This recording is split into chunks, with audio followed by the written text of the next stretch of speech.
Bismillahirrahmanirrahim. Assalamualaikum warahmatullahi wabarakatuh. 89,9 Suara Muslim Lumajang, the best religious radio network.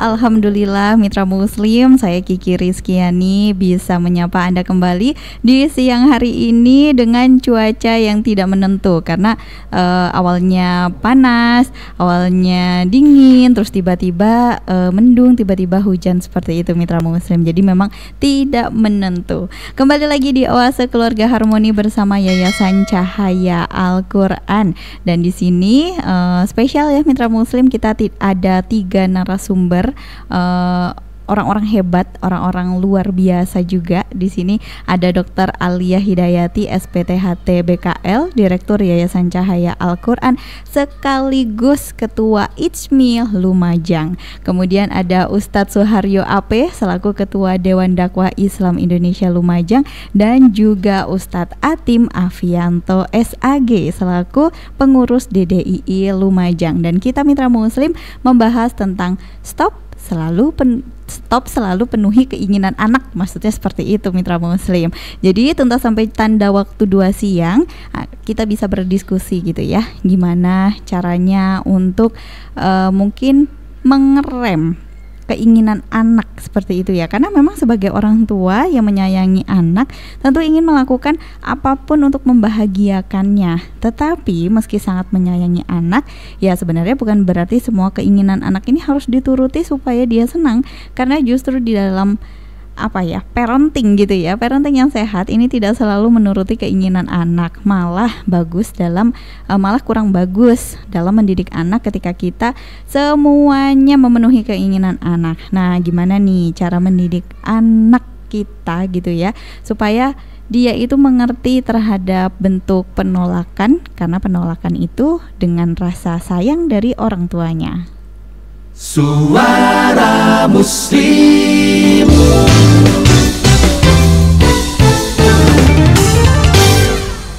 Langsung saja saya sapa ke 3 narasumber yang sudah hadir di studio Suara Muslim Lumajang. Ada Dr. Alia, ada Ustadz Suharyo, dan juga Ustadz Atim. Assalamualaikum. Waalaikumsalam warahmatullahi wabarakatuh. Bagaimana kabarnya Bu Dokter yang kemarin baru dikukuhkan ya sebagai Ketua IJMI Lumajang? Alhamdulillah. Nambah tugas lagi ya, Masya Allah. Besar-besar. Iya. Nggak besar-besar. Oh, nggak besar.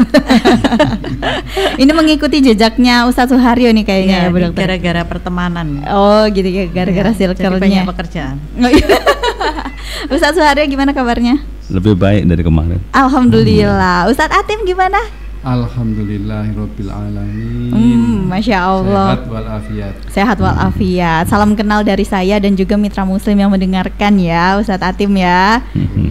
Masya Allah. Di sini di siang hari ini kita membahas stop untuk selalu penuhi keinginan anak gitu ya. Sebenarnya ada dampak untuk dari orang tua ya, ketika orang tua, bukan dari orang tua, untuk anak ketika orang tua ini selalu memenuhi semua keinginan anak. Nah, seperti apa nih Bu Dokter? Iya, jadi stop jangan selalu menuruti keinginan anak itu jangan orang tua ya dalam hal ini jangan terjebak pola. Yang penting anak happy terus ya. Terus dibilang orang tua tega itu sama dengan jahat ya. Iya. Ya, tega ke anak bukan berarti jahat, karena pada prinsipnya anak memang butuh cinta, tapi juga butuh batasan. Kalau terlalu sering dituruti justru mematikan proses belajarnya untuk menjadi kuat, dalam hal ini untuk menjadi tangguh ya. Nah, dalam hal ini kalau selaku orang tua belum udah nyiapin, udah melindungi atau apalah ini ya alasannya, itu berarti akan membiarkan anak tumbuh tanpa arah. Karena tidak selalu orang tua hidup terus, kuat terus, sehat terus, kan seperti itu. Jadi tega menolak itu atau tega tidak meluluskan atau mengabulkan permintaan itu sebenarnya sebagai bentuk pembelajaran, mengajari mereka tentang prioritas dan pengendalian diri. Nah, kalau enggak kan dikit-dikit tantrum. Iya. Ya, karena sekarang kalau kita amati yang tantrum nggak cuman bayi atau balita, udah sepuh-sepuh juga banyak yang tantrum. Mungkin karena pola asuhnya. Iya ya. Mas kalau udah ngomongin sepuh nih kan kayak kalau dari Ustadz Warya dan juga Ustadz Atim nih ya tentang karena mungkin generasinya bahwa Ustadz Suharyo dan juga Ustadz Atim ini sudah memiliki cucu. Nah ini gimana nih? Oh senggol-senggolan. Nah ini gimana nih cara mendidik cucu gitu. Karena biasanya cucu itu lebih dekat sama kakeknya, neneknya. Iya, dekat kepada semua lah. Oh. Sebenarnya kan stop melayani anak atau cucu dalam segala hal itu baik. Tapi ada juga hal yang tidak baik, selalu melarang. Selalu melarang, iya. Selalu melarang. Orang anak atau cucu ya yang selalu dilarang nanti tidak punya keberanian. Tidak mandiri, kan melakukan sesuatu takut salah, takut dilarang. Tapi kalau kita melayani terus-menerus terhadap keinginan anak atau cucu, juga menyebabkan anak kemudian terlalu bergantung. Apalagi ada perbedaan perlakuan dari orang tuanya dengan kakek atau neneknya. Biasanya kan perlakuannya beda ya. Maka sering terjadi perbedaan antara orang tua dengan kakek atau neneknya itu. Katanya kakeknya jangan digitukan anak itu, gitu. Marah-marah dia. Loh, bapak dulu ke saya juga begitu lah, nggak bisa ngomong kan. Tapi kan itu kecenderungan naluriah bahwa seorang kakek atau nenek itu biasanya ingin menumpahkan seluruh perhatian kepada cucunya itu. Jangan sampai ada anak atau cucu yang kemudian merasa tidak nyaman hidupnya, merasa kurang perhatian, tidak dilayani dan sebagainya. Jadi pandai-pandailah kita menimbang rasa. Oh, Masya Allah. Dari Ustadz Atim sendiri bagaimana ini pengalamannya dalam mendidik anak dan juga sekarang sudah memiliki cucu? Iya. Bapak dan ibu bekerja itu adalah untuk anak. Tetapi kalau berlebih-lebihan ya juga salah. Jadi ada orang tua itu selalu memanjakan kepada anak, keinginannya selalu dituruti, alasannya pengen nyambut gawe itu dibuat untuk anak. Ya, ini adalah sesuatu yang berlebihan. Tetapi kalau kita selalu tidak menuruti ya karena karena ekonomi, minta ini tidak diperbolehkan, minta ini diperbolehkan, sehingga anak nantinya minta itu kadang-kadang sampai sakit. Oh, jadi iya ada. Ya. Jadi jangan orang lain ya, anak saya juga sebenarnya anak itu saya sakit, kemudian ditanya sama ibunya, minta apa nih? Ternyata minta apa itu? Mainan itu. Jadi setelah diberikan ternyata enggak apa-apa, misalnya sehat. Oh, iya. Ini karena berlebihan di dalam tidak menuruti anak. Ya. Oke. Jadi kalau misalkan kita terus-terusan juga menuruti anak, ya itu tidak baik juga gitu ya. Tapi kalau misalkan berlebihan pun semuanya dituruti, ya juga nggak baik juga untuk kita sebagai orang tua ya. Karena kan mungkin ada masanya juga mungkin orang tua ini memiliki mungkin uang yang berlebih, jadi bisa menuruti. Tapi kalau pas posisinya orang tua mungkin lagi pas-pasan gitu, itu kan jadi akhirnya berdampaknya kepada orang tua gitu ya Ustadz ya. Oke, nah menurut narasumber saya nih ya, ketiga narasumber saya, pentingnya untuk anak ini belajar menghadapi penolakan atau kekecewaan ketika tidak diturutin. Apa ini? Penting ya. Jadi untuk bekal kehidupan ya. Sekali lagi anak itu disiapkan untuk tidak setiap saat dunia itu memihak pada si anak, seperti itu ya bahasanya. Jadi dari kecil kita sebagai orang tua itu jangan membiasakan langsung menolong saat mereka kesulitan, supaya mereka belajar berusaha dulu. Ikhtiar mereka apa sih, walaupun mungkin mereka masih bayi kayak gitu ya. Pengendalian kontrol emosinya bagaimana sih gitu loh. Nah jadi Tapi juga bukan berarti kemudian kita lama-lamain nggak nolongnya gitu loh, kan tetap dalam kontrol ya. Kemudian nggak selalu menuruti permintaan. Jadi supaya mereka kalau minta itu berpikir ini kebutuhan atau keinginan. Nah dari kecil memang udah dibiasain seperti itu. Kemudian juga membiarkan anak-anak ini menerima konsekuensinya secara alami. Misal tidak mengerjakan tugas atau lupa membawa tugas ke sekolah, kemudian ditegur gurunya, ya sudah itu konsekuensinya. Jangan orang tua dikit-dikit belain, bawain. Ini yang sekolah anaknya atau orang tuanya. Oh iya iya. Ya seperti itu. Akhirnya itu tidak mendidik kemandirian sejak usia dini. Sejak kita menyiapkan anak-anak ini mandiri sesuai usianya, begitu.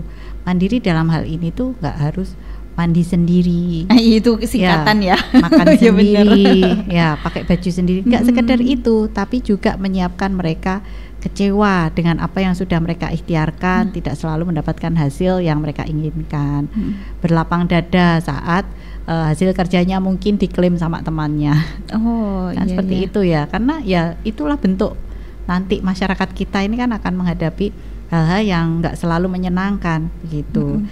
Dan tegas dalam aturan. Kedua orang tua harus bersepakat dalam aturan. Jangan satu jadi bad cup good cup gitu ya. Kalau nggak boleh sama ibunya, dia ke ayahnya. Iya nggak boleh, harus sepakat supaya ini yang satunya ibu peri, satunya nggak kayak gitu kan. Jadi semuanya sama gitu ya. Jadi kalau misalkan sama ayah tidak boleh, berarti ibu juga tidak boleh gitu. Iya, jadi itu melatih disiplin meski harus nangis ya. Iya. Jadi itulah pentingnya juga belajar untuk anak-anak menerima kekecewaan ya. Betul. Atau penolakan. Jadi nggak semua apa yang diinginkan itu harus diturutin saat itu juga. Jadi dia akan belajar, oh ya ini saya membutuhkan, memerlukan. Oh ini hanya keinginan saya, semua mainan. Itu kan hanya keinginan. Nggak ada pun, nggak apa-apa, nggak masalah. Tapi seumpama minum obat, ini bukan keinginan, ini butuh ya. Mau saya nggak mau, ini tambah sakit, tambah nanti harus masuk rumah sakit, nah harus gitu. Kadang kan kita lihat ya zaman sekarang tuh orang tua, oh anak saya nggak mau minum obat, terus gimana ya? Berarti harus masuk rumah sakit, kan kayak gitu. Hal-hal seperti itu harusnya nggak ada nego, karena orang tua masih jadi walinya. Jangan orang tua mendiskusikan hal-hal yang tidak bisa didiskusikan dengan anak, karena anak masih belum cukup usia gitu. Oh iya, Ya, jadi kita tuh ngobrol sama anak pun juga harus mengetahui usia anak gitu ya Bu Dokter. Iya, kan Islam pun mengajarkan dalam perkembangan anak itu kan ada tahapan-tahapannya. Tahapan anak usia kurang 10 tahun bukan untuk diajar diskusi, tapi menerima doktrin dan dia belajar dari kita orang tua sebagai role model. Oh iya, karena dia juga melihat dari perilaku orang tuanya juga. Ya, setelah usia itu kan baru diajak diskusi. Jangan usia 2 tahun tanya, kamu mau minum obat? Nggak mau, pahit. Mungkin ada pengalaman dari Ustadz Suharyo dan juga Ustadz Atim nih ya, terkait ketika anak ini merasa ditolak oleh orang tuanya. Gimana nih Ustadz Suharyo? Ditolak, gagal atau tidak berhasil untuk memperjuangkan keinginan anak itu lama-lama akan menjadi pembelajaran buat anak bahwa kegagalan itu sebenarnya adalah proses juga, proses pembelajaran. Kalau kita lihat di Jawa Timur ya misalnya, ada daerah-daerah yang menempa warganya dengan suasana kehidupan yang cukup berat karena medan atau alam yang ada di tempat itu, sehingga karena medannya berat itu warganya banyak yang sukses. Sebut Kabupaten Pacitan ya. Pacitan itu kabupaten yang sangat gersang, air susah macam-macam, sehingga orang-orang yang ada di situ ada yang jadi presiden, SBY misalnya ya, ada Min Sugandi dulu menteri, ada Haryono Suyono itu menteri. Banyak tokoh-tokoh besar yang lahir dari sebuah daerah yang selalu gagal melayani masyarakatnya dengan kekurangan-kekurangan. Begitu juga dalam konteks kecil di dalam rumah tangga, kalau anak kita misalnya minta sesuatu tidak selalu dituruti, anak akan menyadari, oh saya harus bersabar, saya harus belajar macam-macam, dan itu nanti akan membuat si anak cepat dewasa menghadapi realitas hidup. Oke, baik. Dari Ustadz Atim mungkin. Setiap anak itu kan punya hobi, dan biasanya hobi itu membutuhkan sesuatu. Contohnya umpamanya senang bulu tangkis. Ya alat-alat bulu tangkis itu kita penuhi. Umpamanya sepak bola, belikan sepatu, belikan seragam. Kemudian kalau hujan-hujan, orang tua ini biasa apa ya? Mencuci sepatu, dijemur, sehingga anak itu merasa diperhatikan. Dan akhirnya anak tidak menuntut yang macam-macam karena sudah merasa bahwa kebutuhannya tercukupi.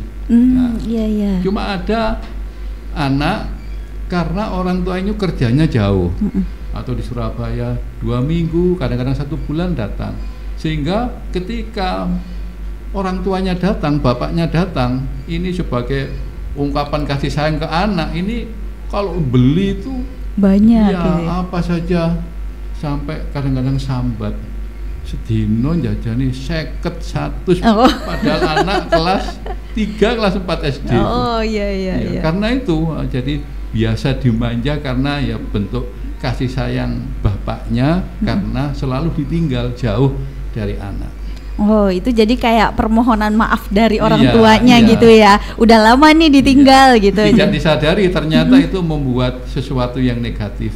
Oh, iya. Sebab apa? Semakin lama kebutuhan anak semakin tinggi. Kalau hanya permainan, makanan, es krim, tapi kalau sudah nanti SMP kan mintanya kan ya sepeda, lebih, motor gitu ya. Maksudnya barang-barangnya akhirnya barang-barang mewah gitu ya. Iya. HP aja kayaknya nggak mau Android kalau sekarang. Oke, tidak terasa ya kalau udah ngobrol dengan 3 narasumber ini. Kita jeda dulu, Ustadz Atim, Ustadz Suharyo dan juga Bu Dokter. Masih saya tunggu gabungan Anda. Ini sudah ada WA yang masuk. Nanti setelah jeda saya bacakan untuk Anda mitra Muslim. Kita jeda terlebih dahulu, tetaplah di Oase Keluarga Harmoni bersama Yayasan Cahaya Al-Quran. Ya mitra Muslim, terima kasih yang sudah mengirimkan WA di 0811340899. Ada Bu Fatma, Assalamualaikum. Waalaikumsalam, hadir menyimak Mbak Kiki sambil beraktivitas. Oh iya, semangat ya Bu Fatma ya, sambil beraktivitas di rumah mendung-mendung gini. Emang cocoknya kita sambil bekerja supaya tidak ngantuk ya, sambil mendengarkan Keluarga Harmoni. Terima kasih Bu Fatma. Kemudian di sini ada Bapak Rohmat Jayadi. Ini loh Ustadz Suharyo. Pak Rohmat. Yang beliaunya beberapa hari ini tidak bisa menyimak karena headsetnya itu katanya rusak. Tapi terus langsung udah beli. Terima kasih ya Pak Rohmat ya. Jadi di sini beliau mengirimkan kata-kata. Nah ini kata-kata hari ini. Siap mendengarkan ya 3 narasumber saya ya. Jadi mengasuh anak bukan tentang memenuhi semua keinginannya, tapi tentang mengajarkan mereka nilai-nilai dan juga disiplin.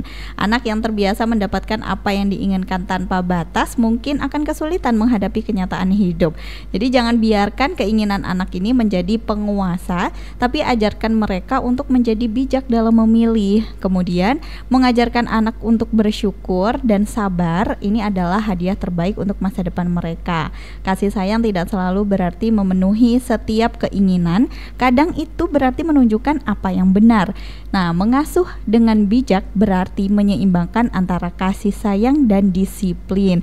Alhamdulillah bisa menyimak Bapak Rohmat Jayadi di Randu Agung. Cuacanya mendung dan juga petir di Randu Agung. Oh, masya Allah, di sini alhamdulillah mendung sih, tapi masih geluduk sedikit. Monggo, mungkin mau ditanggapi oleh Ustadz Suharyo, Bu Dokter atau Ustadz Atim nih dari Pak Rohmat Jayadi. Yang pakai headset saja. Oh ya, Ustadz Atim ya. Monggo Ustadz.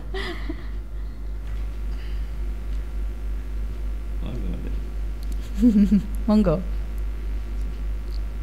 Jadi kalau ini ya saya nambahin dulu ya. Kalau ini ya belajar tega ke anak itu kan bukan karena tak sayang, tapi karena terlalu sayang untuk membiarkan anak itu tumbuh tanpa arah. Ya.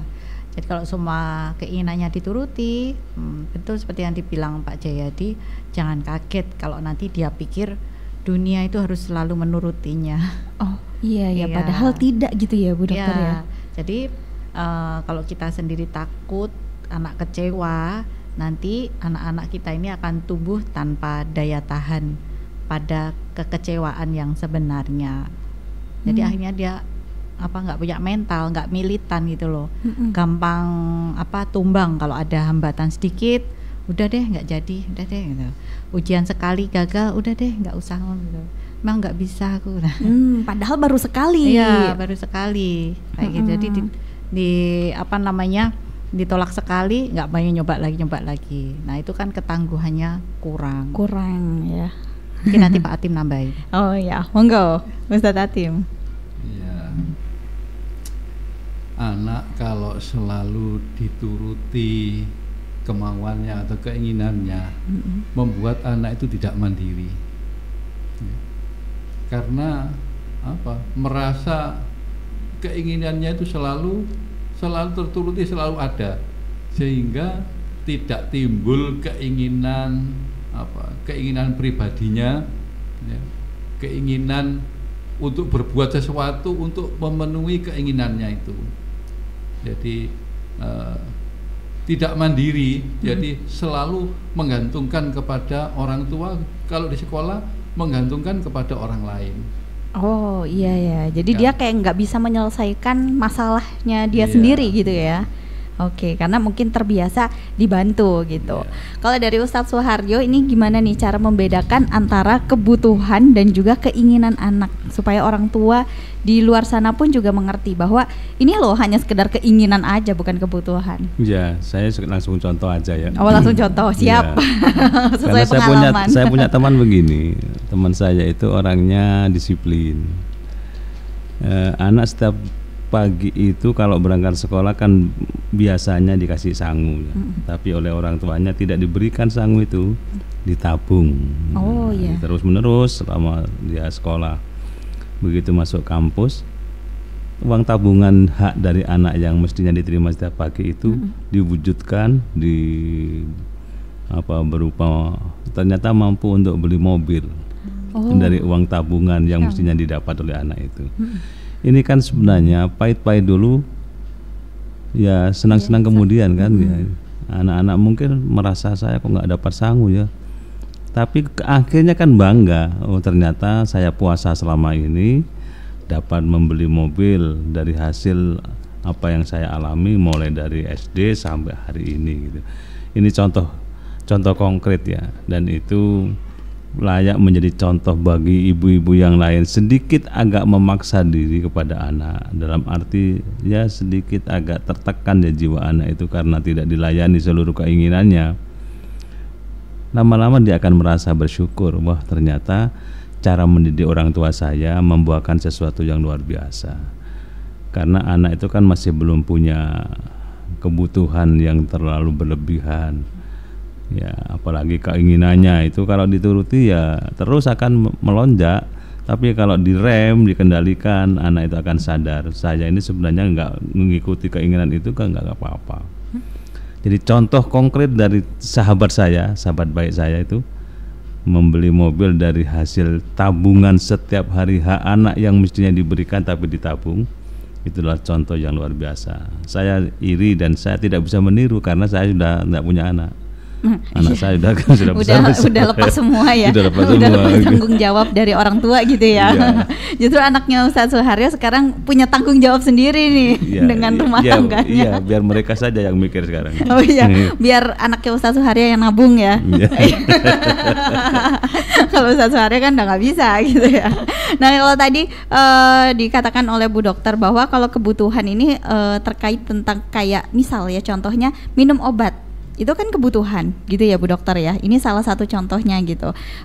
Kalau misalkan anak gak mau minum obat ya berarti terima resiko harus masuk rumah sakit gitu ya. Mungkin ada contoh lain Bu Dokter terkait kebutuhan, perbedaan antara kebutuhan dan juga keinginan anak.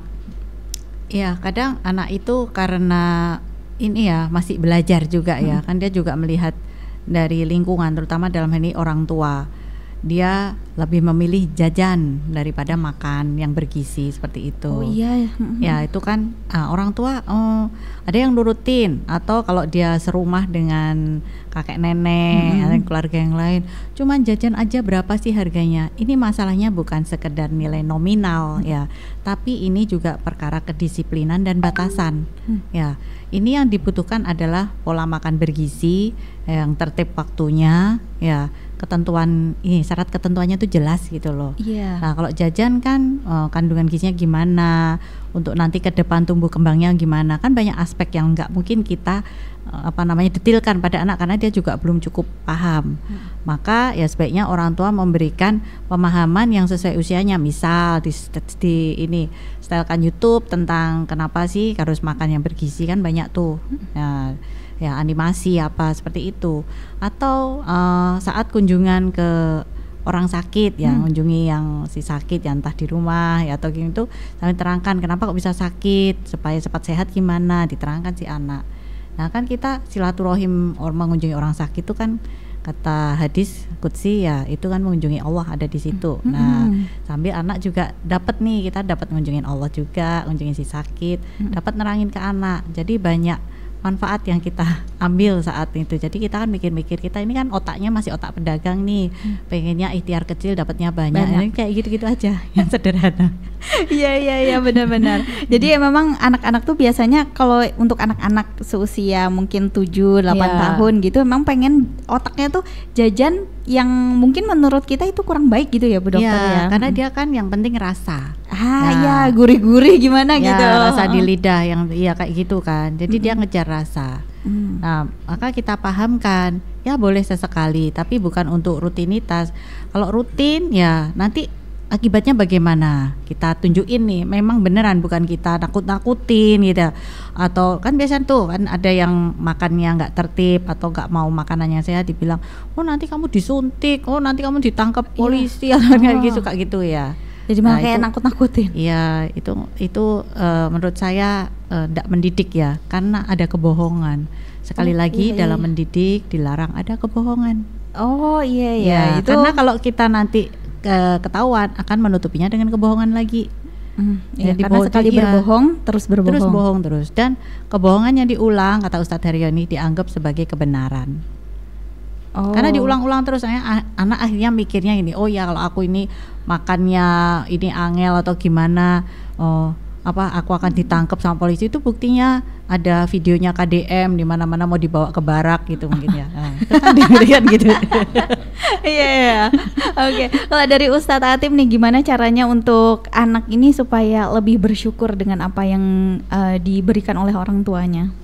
Kalau anak sudah terlanjur minta tidak bisa dicegah, ada satu cara ini contoh niru Ustadz Haryo. Siap. Jadi gimana ngatasi ini? Saya minta dia itu mengajak anaknya ke panti asuhan, dan pemimpin ketua bapak asuhnya panti asuhan sudah saya beritahu, nanti ada tamu ini gini, akhirnya datang. Kan di sana itu kalau di panti asuhan itu biasanya begitu kita itu membawa sesuatu, anak didik, anak asuh yang di situ yang kecil-kecil itu yang udah pakai kaos kutang pada jalan, itu ucapkan terima kasih sama orang telah memberi rezeki kepadamu. Akhirnya, dan saat itu anak langsung berubah. Alhamdulillah, anak saya setelah diajak ke sana itu berubah, sudah tidak minta lagi.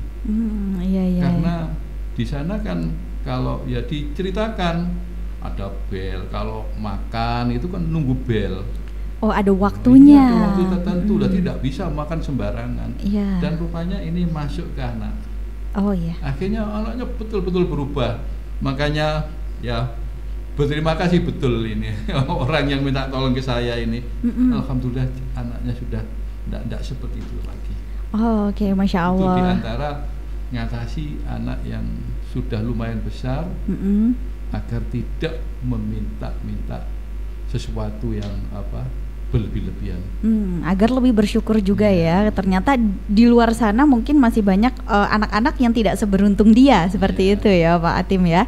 Oke, baik, kita jeda lagi Ustadz Suharyo, Ustadz Atim dan juga Bu Dokter. Nanti kita akan kembali. Saya bacakan beberapa WA juga yang sudah masuk di 0811 3400 899. Tetaplah di Oase Keluarga Harmoni bersama Yayasan Cahaya Al-Quran. Ya Mitra Muslim, sudah 51 menit lepas dari jam 1 siang ya. Sudah ya terasa banget ya. Nanti takutnya salah lagi Ustadz Suharyo ya. Di sini sudah ada yang bergabung dari Bu Zahra. Izin bertanya, jika usia 1-5 tahun dipenuhi semua keinginannya, nanti anak akan merasa puas dengan kasih sayang orang tuanya. Jadi nggak banyak menuntut pas besar. Gimana nih kalau menurut Ustadz dan juga Bu Dokter?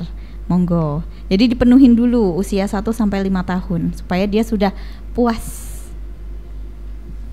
Kalau saya kurang setuju ya, bukan apa-apa.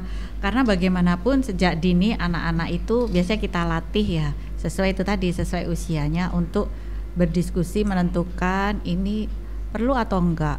Kalau udah dipenuhin setelah 5 tahun dia mulai enggak dipenuhin ya, ada yang dipenuhin, ada yang enggak, dia ini banding-bandingin dulu kecilnya. Oh ya. Nanti tantrumnya beda. Tiap fase pertumbuhan anak itu ada tantrumnya. Bagaimana kita mencegahnya? Kasih pemahaman sejak awal.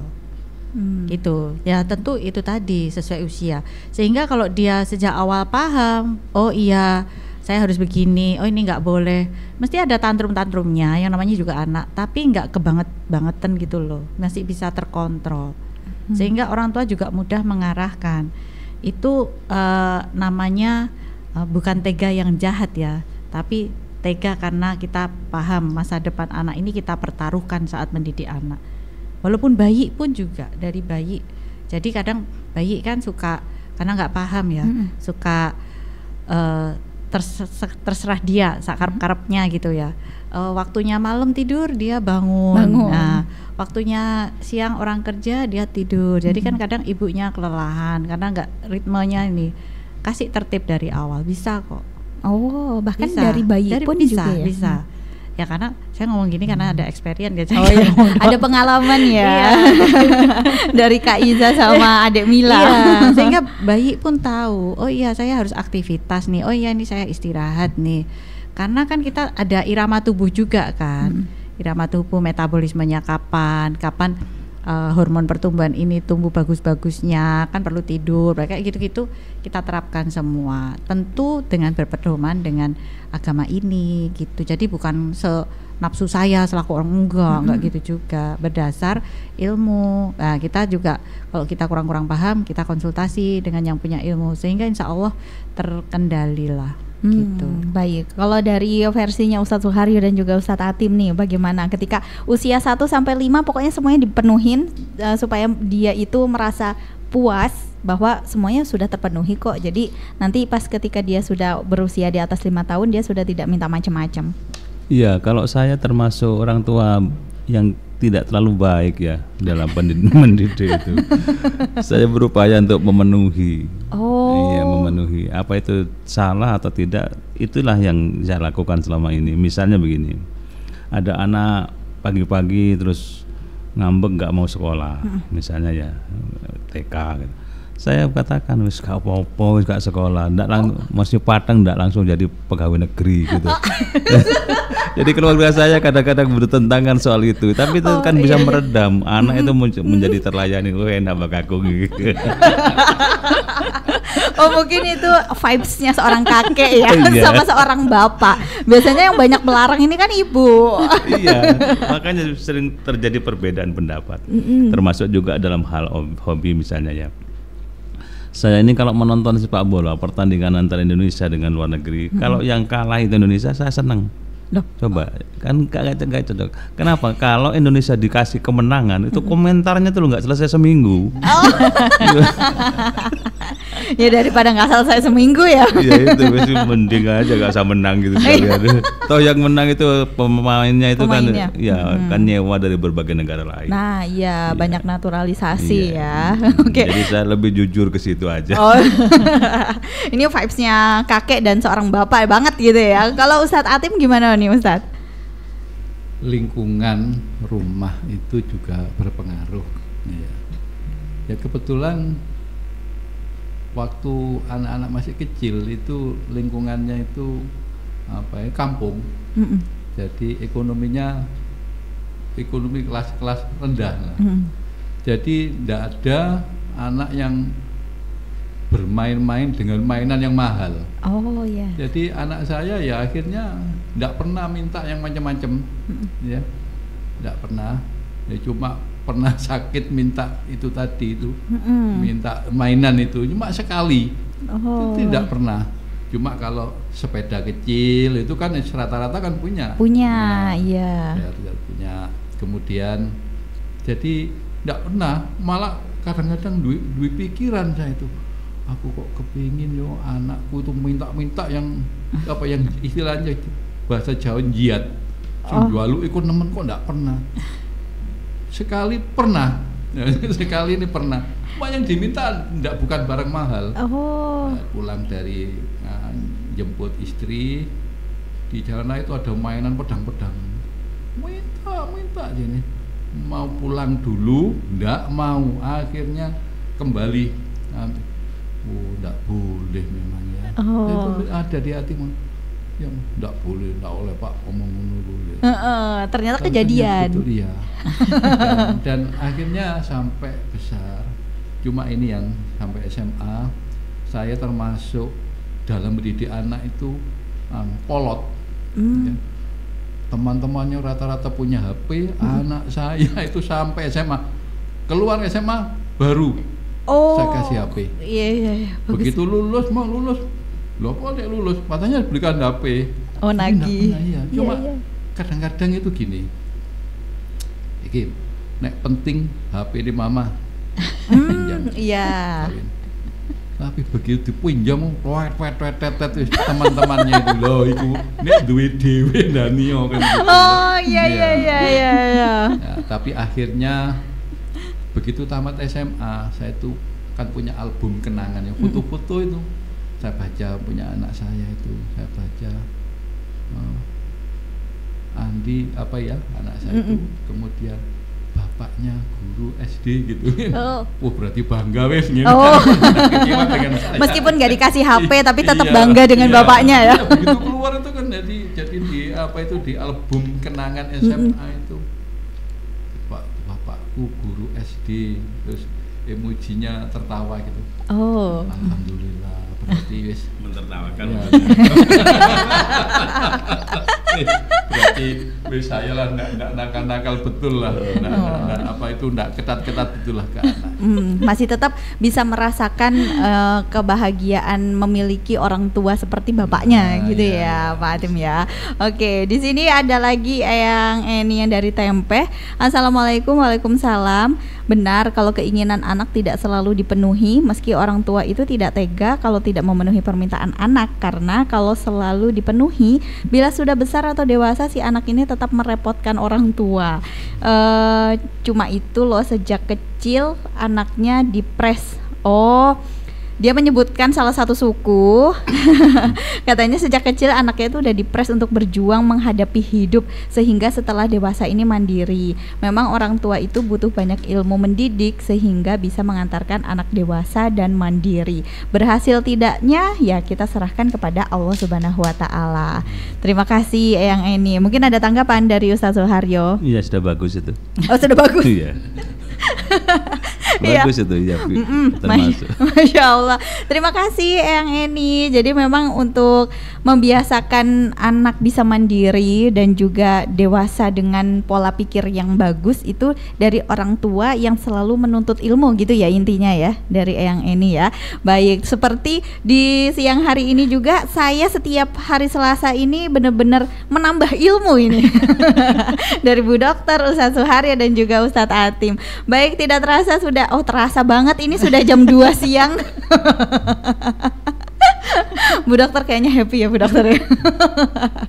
Masya Allah. Terima kasih untuk mitra muslim yang sudah bergabung, dan monggo masing-masing dari narasumber closing statementnya untuk mitra muslim yang mendengarkan. Dari Bu Dokter dulu.